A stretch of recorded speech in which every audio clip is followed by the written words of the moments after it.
Alhamdulillah, salatu wassalamu ala rasulillah wa ala alihi wa ashabihi wa man tabi'ahum bi ihsanin ila yaumiddin ma ba'du. Allahumma faqihna fid din wa 'allimna ta'wil. Allahumma rabbana zidna ilma warzuqna fahma. Allahumma inna nas'aluka ilman nafi'a wa la yansa. Rabbi shrah li sadri wa yassir li amri wahlul 'uqdatam min lisani yafqahu qawli. Pertama, kita bersyukur kepada Allah Subhanahu wa Ta'ala, karena dengan izin dan kuasa-Nya lah kita masih bisa senantiasa istiqomah dalam menjalankan segala bentuk perintah-Nya. Dan diantaranya juga Allah masih memberikan kesempatan kepada kita untuk bisa mentadaburi ayat-ayat-Nya Allah Subhanahu wa Ta'ala. Salawat serta salam semoga senantiasa tercurah pada Nabi kita Muhammad Sallallahu alaihi wasallam. Rasulullah merupakan teladan terbaik bagi kita sekalian. Kita melanjutkan pembahasan kita di kesempatan kali ini. Dan di hari ini kita akan, atau di malam hari ini kita akan mentadaburi surat An-Nisa ayat yang ke-40 sampai nanti insyaallah ayat yang ke-42. Baik, Allah Subhanahu wa Ta'ala berfirman di ayat yang ke-40. Silakan dibagikan admin.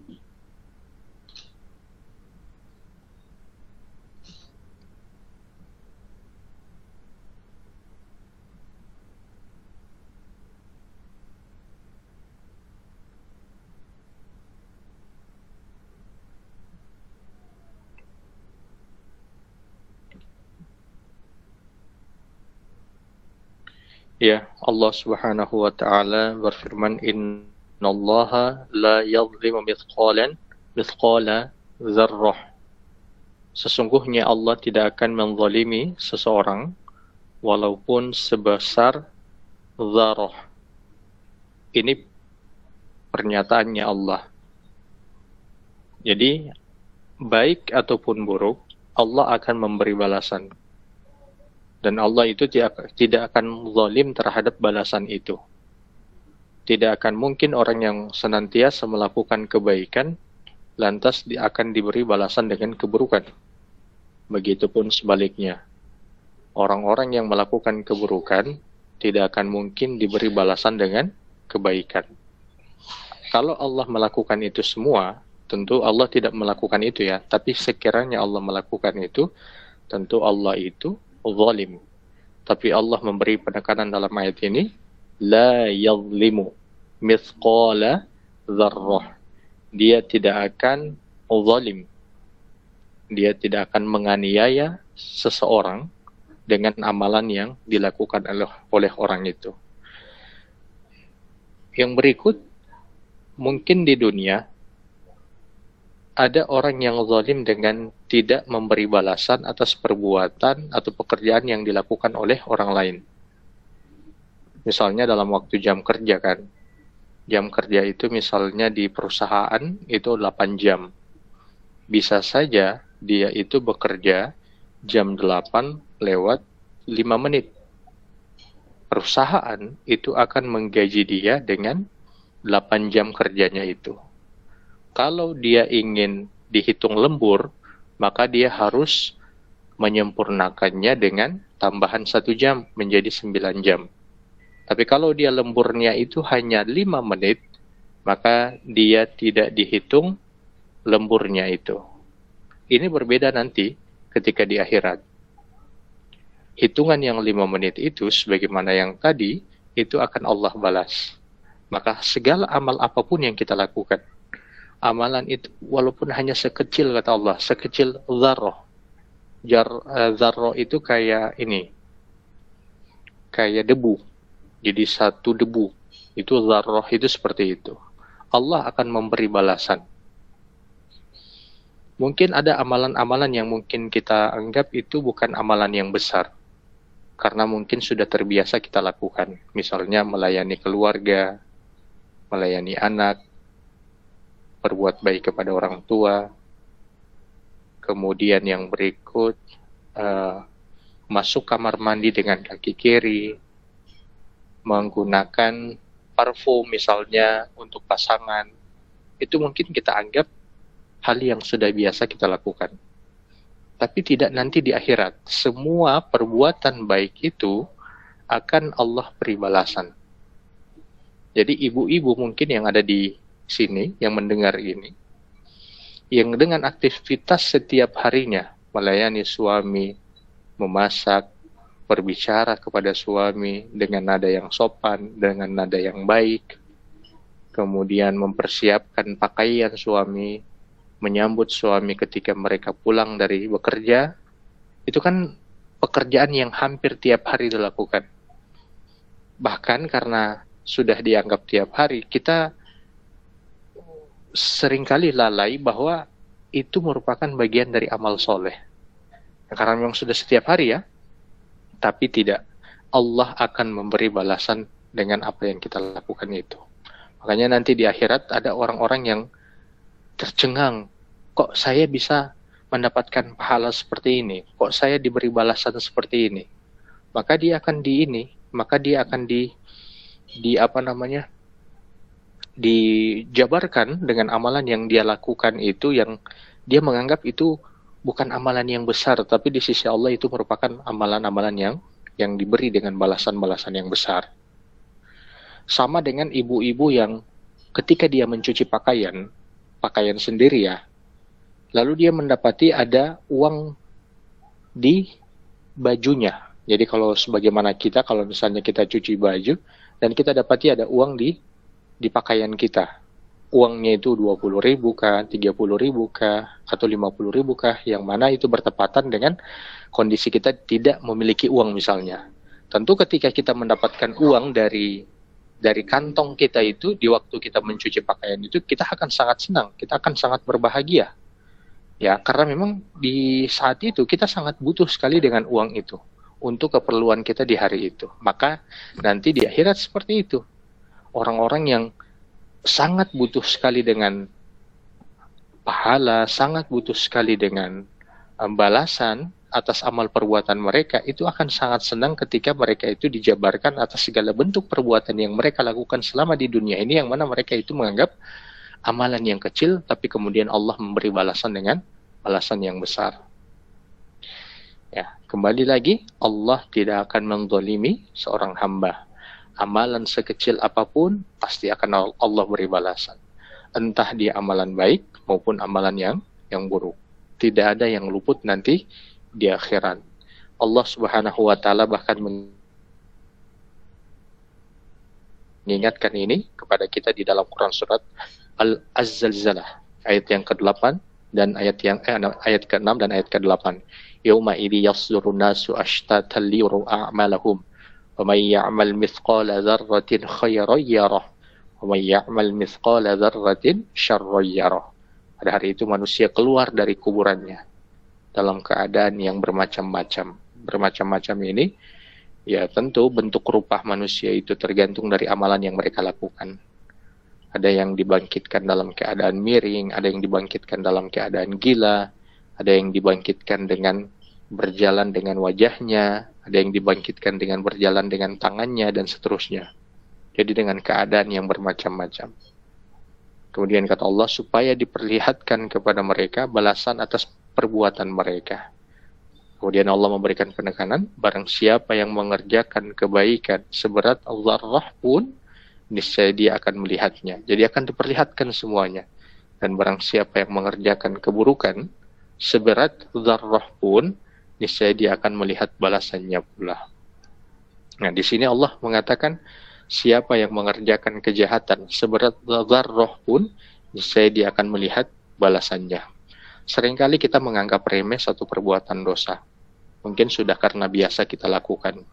Sebagaimana menyakiti teman kita, atau menipu orang lain, atau tidak mengembalikan hak orang lain, karena mungkin kita menganggap itu barang yang kecil, itu barang yang tidak memiliki nilai, dia orang kaya dan seterusnya. Tapi tidak, nanti di akhirat Allah akan meminta atau Allah akan memberi balasan atas perbuatan dosa yang kita lakukan, sekalipun dosa itu adalah dosa yang sangat kecil.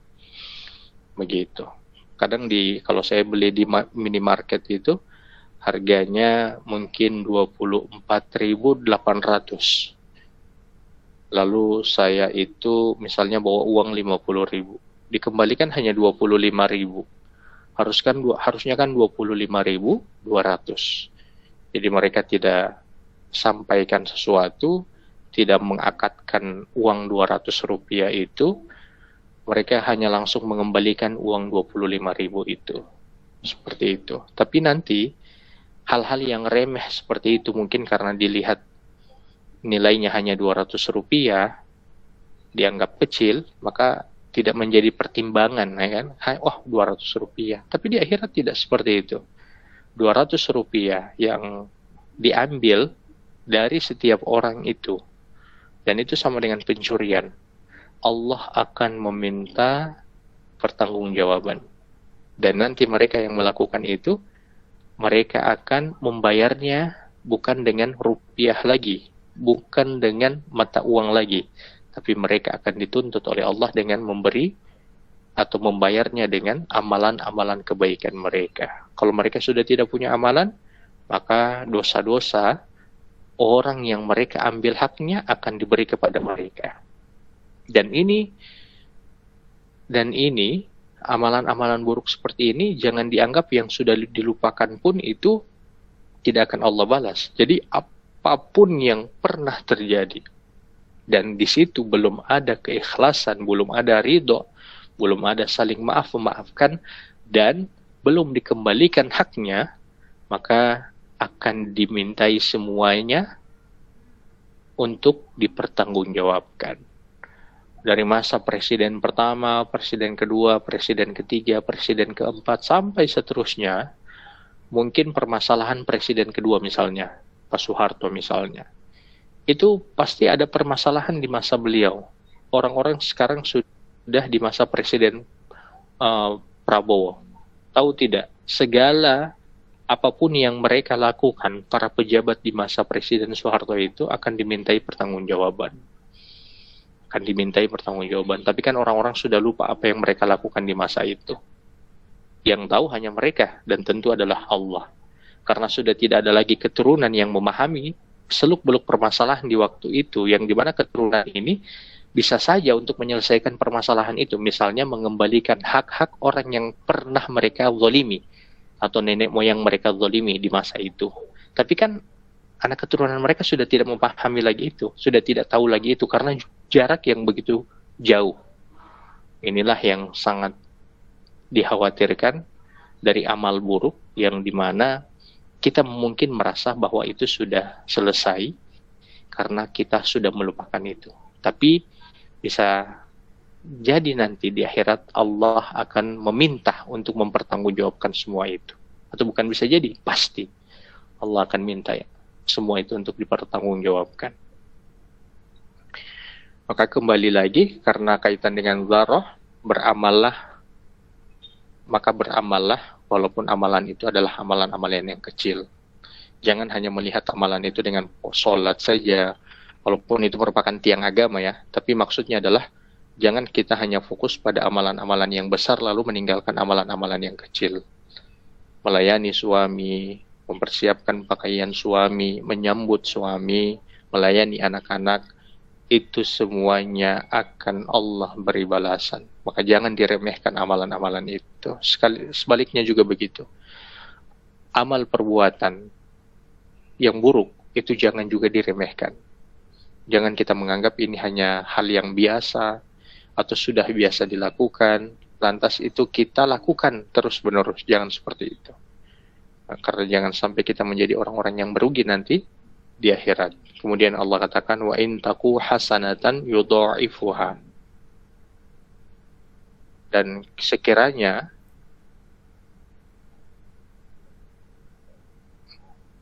jika sesuatu yang sebesar dzarrah itu berupa kebaikan, niscaya Allah akan melipat gandakannya. Jadi segala bentuk amal perbuatan yang baik yang kita lakukan di dunia ini akan Allah beri balasan. Dan balasannya itu bukan hanya dibalas dengan satu saja. Kita memberi satu lalu kemudian dibalas satu. Atau kita memberi dua lantas kita diberi balasan dengan dua. Tidak, di akhirat nanti tidak seperti itu. Allah akan memberi balasan bahkan lebih berlipat ganda. Kalau di dunia kan kita melakukan pekerjaan mungkin satu, dibalas dengan satu. Kadang juga kalau misalnya kita melakukan pekerjaan satu, diberi dua.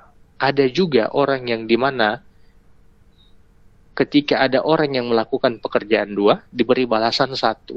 Ini orang-orang yang zalim. Kepada Allah tidak nanti seperti itu. Allah akan memberi balasan dengan berlipat ganda. Amalan yang kita lakukan selama ini kita mungkin anggap itu hanya kecil, singkat, tapi akan Allah beri balasan dengan balasan yang berlipat ganda. Kemudian Allah katakan wa yu'ti min ladunhu ajran 'azimah, dan Allah akan memberi dari sisinya pahala yang sangat besar. Allah memberikan penekanan, nanti pahala itu atau balasan itu dialah yang akan memberi. Ini kan kayak gambarannya begini. Kalau misalnya kita dapat hadiah, disebutkan kita dapat hadiah dari presiden. Oke, hadiah dari presiden. Kemudian yang kedua, ada juga yang menyebutkan bahwa kita itu mendapatkan hadiah dari teman dekat kita atau kerabat kita. Tentu, yang kita anggap nilainya lebih tinggi adalah hadiah dari presiden. Dan bisa jadi, hadiah yang akan diberi itu, jelas yang lebih besar adalah hadiahnya presiden dibanding hadiah kerabat atau teman kita. Biasanya seperti itu. Ini gambaran saja. Makanya kemudian Allah memberikan penekanan di sini, balasannya itu dari dia. Artinya, balasan yang akan didapatkan oleh orang itu, atau orang yang melakukan kebaikan ini adalah balasan yang besar. Karena dia mendapatkannya langsung dari Allah Subhanahu wa Ta'ala. Ajron azimah. Balasan atau pahala yang begitu besar.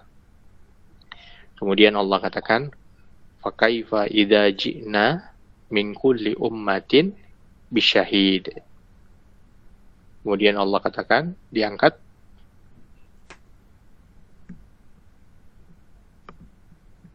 ayat ke-41, bagaimana keadaan manusia kelak pada hari kiamat jika kami mendatangkan seorang saksi, Rasul dari setiap umat. Maka Allah kemudian bertanya dalam ayat ini. Sebenarnya pertanyaan yang tidak membutuhkan jawaban. Bagaimana nanti keadaan orang-orang kafir itu?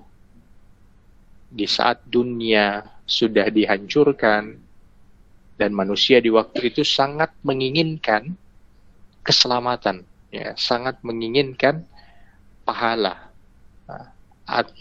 Sangat menginginkan keselamatan. Jadi di waktu itu semua manusia itu dikumpulkan di akhirat nanti akan dikumpulkan.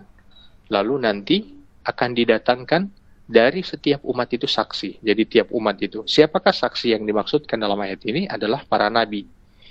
Jadi kita di umat hari ini yang menjadi saksi kita adalah Nabi Muhammad. Di umat Nabi Isa yang menjadi saksinya adalah Nabi Isa sendiri. Di umat Nabi Musa yang menjadi saksinya itu adalah Nabi Musa. Tapi apa makna saksi di dalam ayat ini? Jadi nanti para saksi ini, yaitu para nabi ini, akan ditanya apakah yang dilakukan oleh umat-umat dari umat mereka itu, segala amal perbuatan mereka ya, perbuatan kufur, perbuatan syirik, perbuatan bid'ah, perbuatan maksiat, itu semua atas dasar perintah dari Nabi. Ini akan dimintai pertanggungjawaban.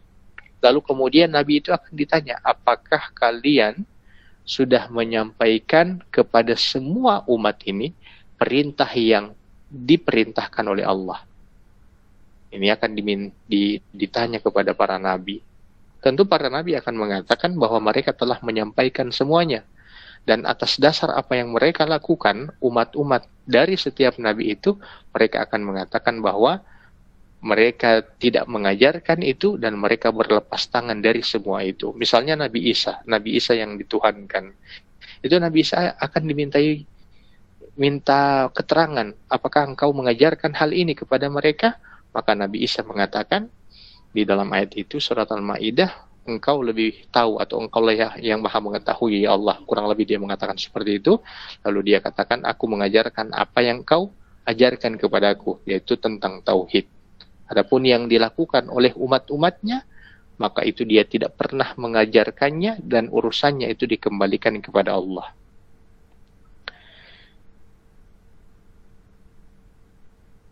Dalam satu riwayat ada disebutkan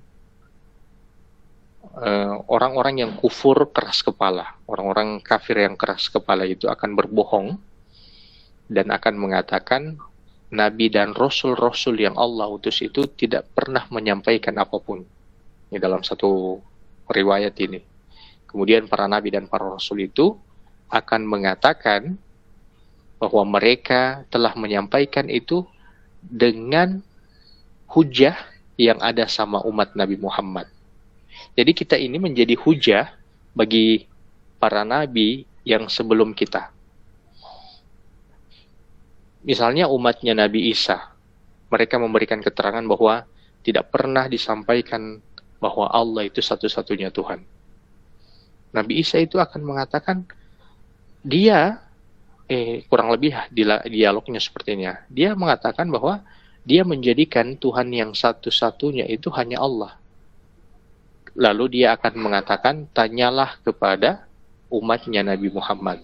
Kenapa ditanya kepada umatnya Nabi Muhammad? Karena keterangan semua itu ada di dalam Al-Quran.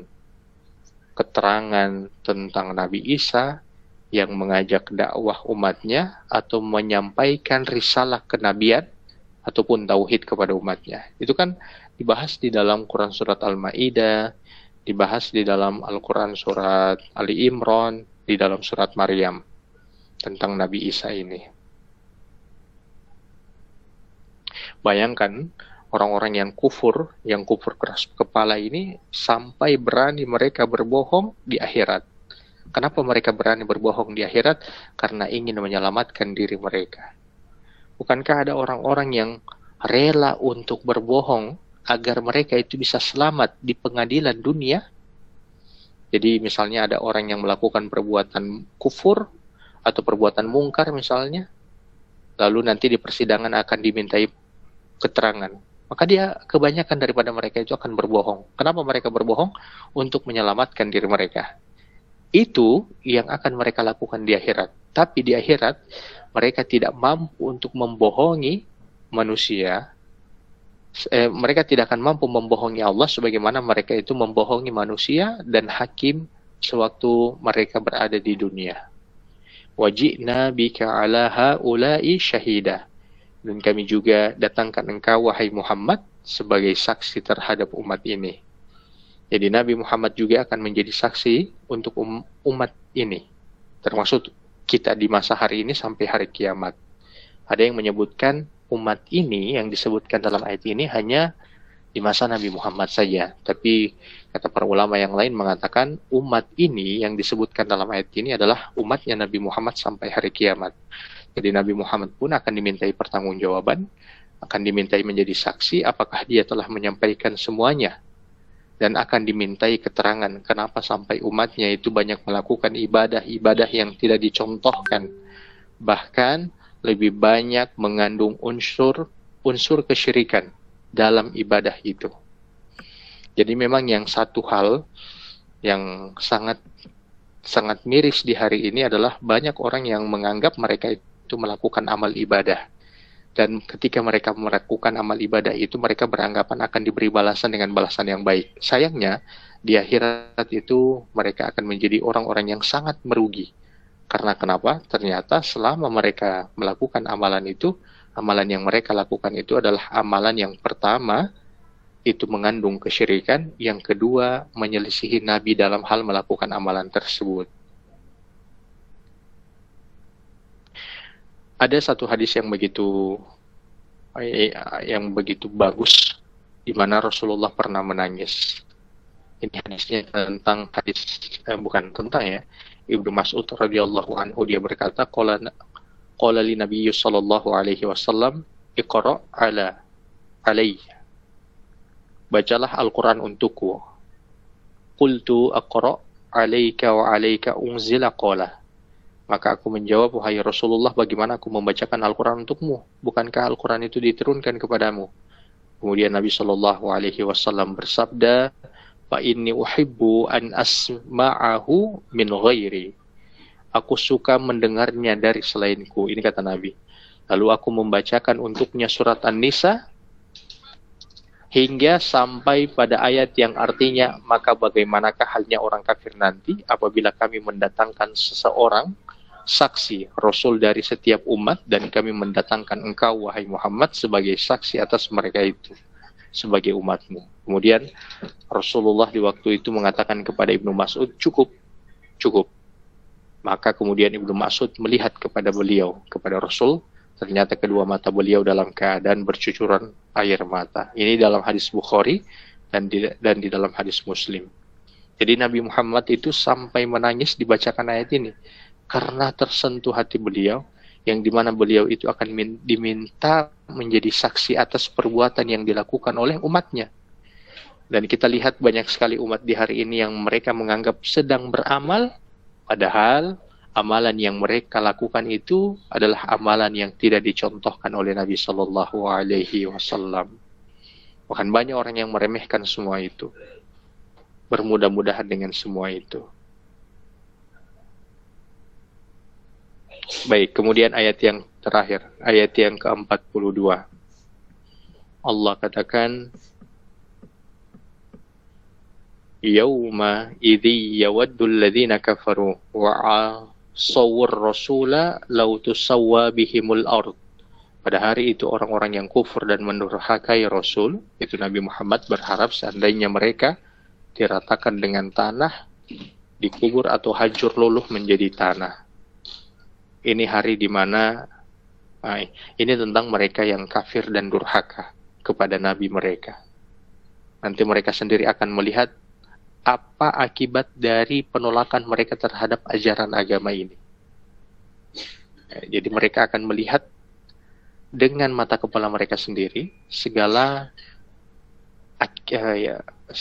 kesalahan, amalan-amalan buruk yang mereka pernah lakukan. Lau tusawwa bihimul ard. Dan jika mereka melihat itu semua, akibatnya, artinya mereka akan melihat, nanti kayak begini, kayak ada 10 orang yang melakukan, anak-anak sekolah, 10 orang yang bandel, melakukan perbuatan buruk misalnya. 2-nya sudah dihukum, sementara dipanggil 2-nya. Satunya itu dipukul dengan sangat keras, diangkat kakinya di tengah matahari yang terik. Tentu yang 8 orang ini sangat menyesal dan berandai-andai, kalau saja saya tidak atau saya tidak melakukan itu, dia tidak mau bikin juga seperti itu. Jadi nanti di akhirat orang-orang kafir itu melihat dari orang yang pertama, atau mereka melihat azab yang telah dipersiapkan untuk mereka. Jadi mereka sudah melihat itu. Ketika mereka melihat semua itu, maka mereka itu berharap untuk menjadi tanah saja, artinya tidak dibangkitkan. Atau mereka berharap untuk dijadikan tanah setelah mereka dibangkitkan sebagaimana binatang ataupun hewan yang Allah sebutkan ini di dalam Quran surat An-Naba. Kan hewan dan binatang itu kan ada kisosnya, tapi setelah dikisos, mereka itu tidak diberi balasan sebagaimana neraka. Mereka itu langsung dijadikan tanah saja setelah itu. Maka ini harapan mereka juga. Mereka berharap setelah kisos itu, mereka dijadikan tanah saja. Ini kenapa sampai mereka berharap seperti itu? Saking mengerikannya azab yang nanti akan Allah beri kepada mereka. Ini saking mengerikannya mereka sampai meminta untuk dimusnahkan saja. Kemudian Allah katakan wala yaktumunallaha haditha. Dan padahal mereka tidak dapat menyembunyikan sesuatu apapun dari Allah Subhanahu wa taala. Mereka tidak mampu untuk menyembunyikan apapun dari Allah. Di waktu itu semuanya terbuka. Di waktu itu semuanya diperlihatkan. Amalan yang mereka lakukan, amalan-amalan buruk itu. yang mana amalan buruk itu mereka anggap biasa lakukan di dunia, dan mereka meremehkan ketika mereka melakukan semua itu di dunia. Sebagaimana tadi, Nabi mereka akan menjadi saksi atas mereka. Jadi Nabi Muhammad ini akan menjadi saksi atas mereka. Segala amal perbuatan mereka akan dibuka, akan dihadapkan di hadapan mereka. Dan tetap ada upaya mereka untuk menipu.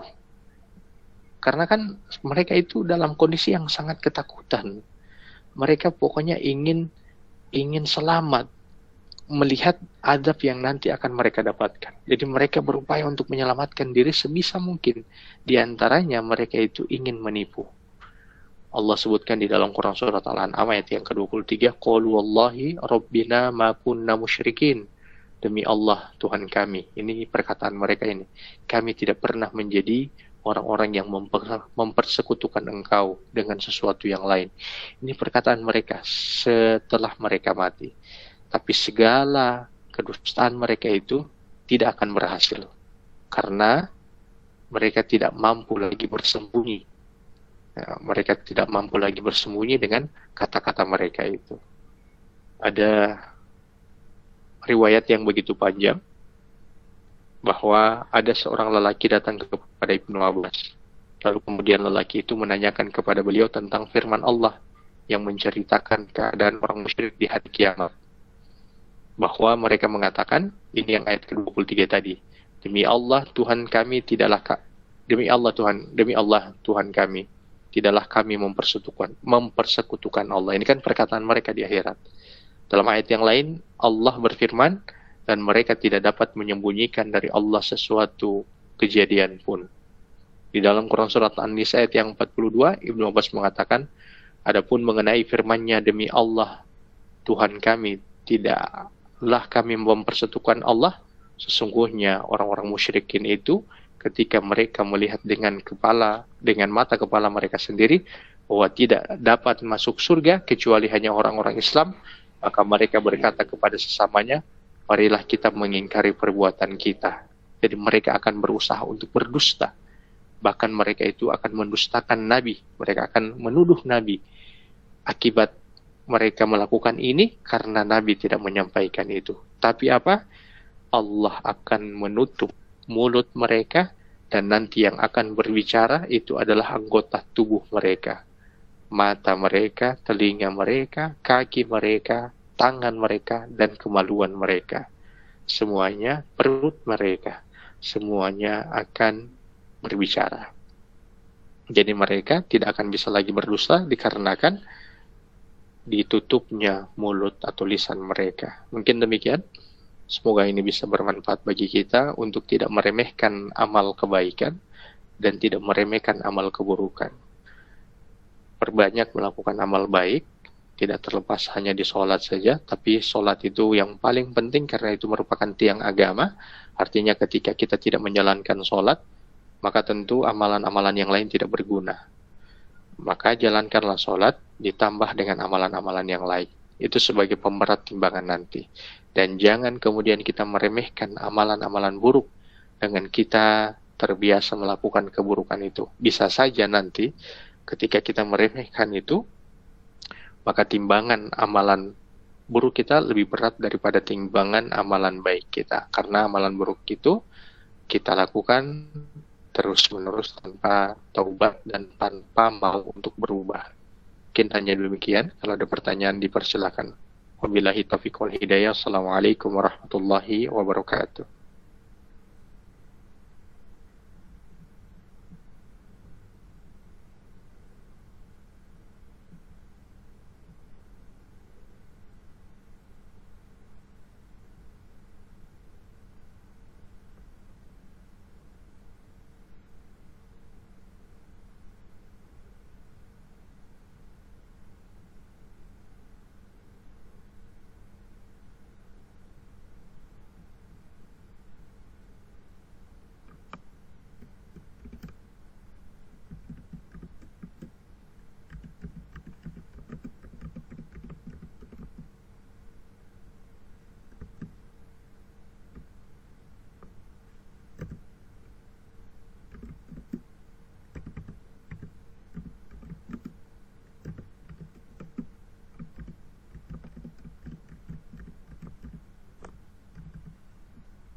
Ya, bagaimana dengan sholat yang dulu pernah ditinggalkan Ustaz? Apakah ada cara mengganti ataupun menebus dosanya? Hal ini ada dua pendapat. Pendapat pertama, wajib untuk mengkodok. Pendapat kedua, tidak perlu. Jadi cukup kita bertobat dan memperbaiki diri dan jangan lagi pernah meninggalkan sholat. Karena meninggalkan sholat itu dosanya lebih besar daripada semua dosa, kecuali kesyirikan. Jadi meninggalkan sholat itu lebih besar dari dosanya daripada berzina, lebih besar dosanya daripada khamar, lebih besar dosanya daripada riba. Jadi ini perlu diperhatikan, jangan kita meninggalkan sholat. Jangan sampai kita meninggalkan sholat yang 5 waktu itu. Karena itu dosanya besar sekali.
Kalau mengkodok sholat di waktu-waktu kapan saja bisa Ustaz. Saya lebih mengambil pendapat yang tidak mengkodok sholat. Jadi kalau saya secara pribadi itu lebih mengambil pendapat yang tidak mengkodok sholat. Kodok sholat itu saya mengambil pendapat kecuali bagi yang tertidur atau lupa. Jadi misalnya begini. Misalnya orang itu tertidur dari waktu Isya, kemudian dia bangunnya nanti di waktu zuhur. Maka dia harus mengkodok sholat subuhnya di waktu dia bangun. Begitupun kalau misalnya dia lupa. Mungkin dia lupa mandi junub misalnya. Atau dia lupa karena memang aktivitas yang cukup padat. Dari waktu zuhur misalnya, kemudian sampai waktu maghrib. Dia lupa mengerjakan sholat zuhurnya, kemudian sholat asarnya. Dia ingat baru di waktu maghribnya. Maka di waktu maghrib itu dia mengkodok sholat zuhur, kemudian sholat asar, dan sholat maghrib. Adapun sholat-sholat yang dulu, itu tidak perlu dikodok. Dan ini pendapat yang pribadi saya ambil. Kecuali dua yang tadi. Bagaimana dengan hutang puasa yang sudah tidak tahu jumlahnya Ustadz? Kalau hutang puasa, ini wajib untuk dikodok.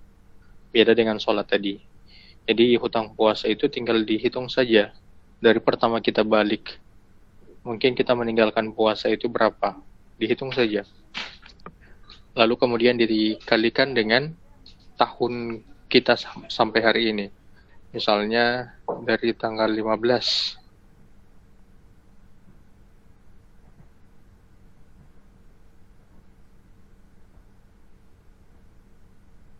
Misalnya dari tanggal 15, kemudian tanggal 15, mohon maaf, umur 15, 16, 17, 18, 19, 20 misalnya. Kemudian di setiap tahun itu kita batal puasanya itu 10 hari, berarti 5 kali 10. 5 kali 10 berarti 50 hari yang harus diqadha. Kapan mengqadhanya ini bebas, mau dipuasa kapanpun itu boleh. Seperti itu. Apakah wajib membayar fidyah atau hanya cukup dengan mengganti puasa? Mengganti puasa bagi orang yang mampu. Kalau memang dia sudah tidak mampu, dia baru boleh untuk memfidyah. Bagaimana dengan orang yang tidak sholat, tapi dia sering memberi sumbangan di masjid? Apakah amalan yang dia lakukan itu sia-sia? Iya, sia-sia. Semua amalan yang dilakukan dan ternyata amalan itu tidak dibarengi dengan sholat 5 waktu, maka semua amalan itu sia-sia.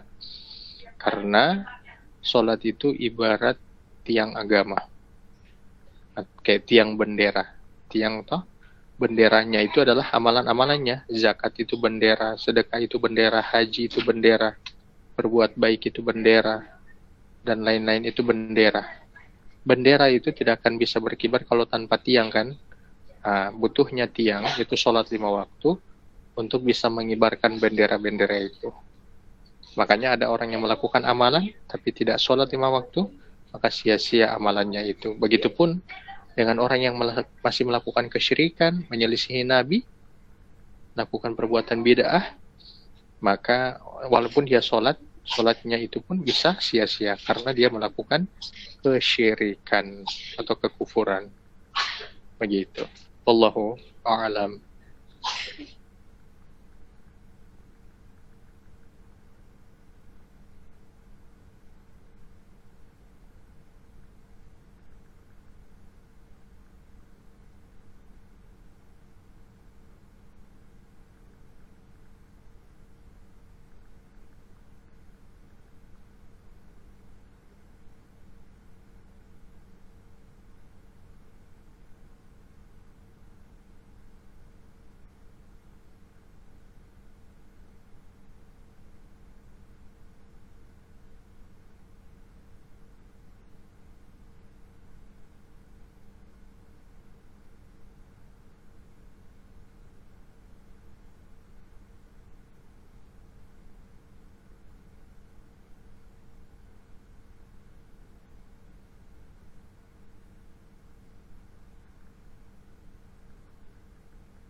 Boleh berburu promo di akhir tahun Ustadz, seperti HP, motor, mobil. Boleh. Boleh berburu promo di akhir tahun. Tidak masalah, tidak apa-apa itu. Boleh.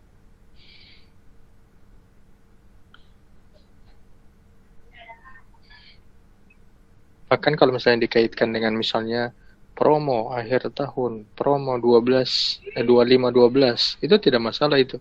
Karena itu hanya kaitan muamalah. Yang tidak boleh itu kalau memang ada unsur ibadah di situ, unsur ibadah dengan kaitan dengan agama lain. Nah, itu baru tidak boleh. Tapi kalau kaitan promo akhir tahun atau 25 12 itu tidak masalah karena itu hanya sekedar muamalah.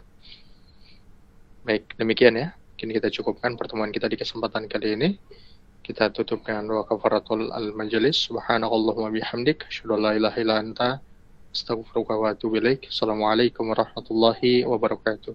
Terima kasih semuanya. Assalamualaikum.